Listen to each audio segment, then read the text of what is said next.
Hey, it's MJ from the Selling the ATL Studios, and in this video we're going to talk about flooring. So, like painting, flooring can transform a room instantly.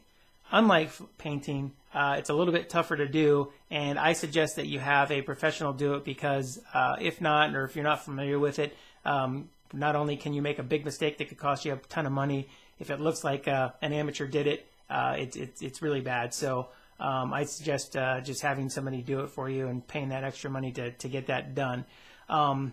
Luckily, it's not as tough to decide whether or not you should replace your flooring. So if you've got that 25-year-old green shag carpet with a couple holes in it and maybe a couple spots where the dog training didn't work out like you'd hoped, obviously you want to change that out. What's tough is deciding which product you're going to replace it with because there's so many options on the market. You've got hardwood, you've got carpet, of course, vinyl, laminate, prefab, and so deciding which product to use is really the tough part.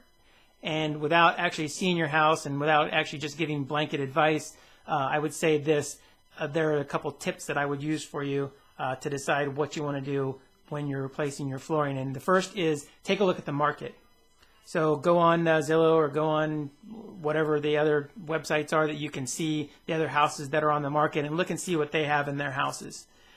Because you're going to be competing against them directly, and you don't want to have some cheap flooring when everybody else has got hardwood floors, right? And on the flip side of that, if everybody else has got vinyl, you don't want to spend the money putting hardwood floors because you're not going to get that money back. So it just doesn't make sense to do it. So look on the market, see what your competition has, and try to mirror them as much as possible.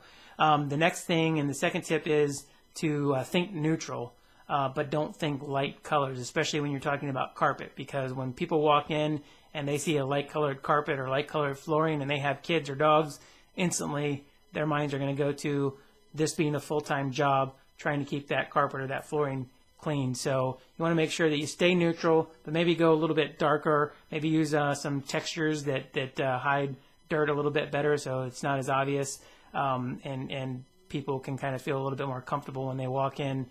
Plus it's a little bit warmer than just a white carpet or a light colored carpet. So those are the two tips I could give you for replacing your carpet. Before you do go replace your carpet though, if you are thinking about selling your house, don't be afraid to hit me up. I'll be happy to come over, take a look at it, let you know what I think, let you know if it would make sense to replace, or if you're going to get any kind of a return on the investment for the new flooring. It's really no trouble at all.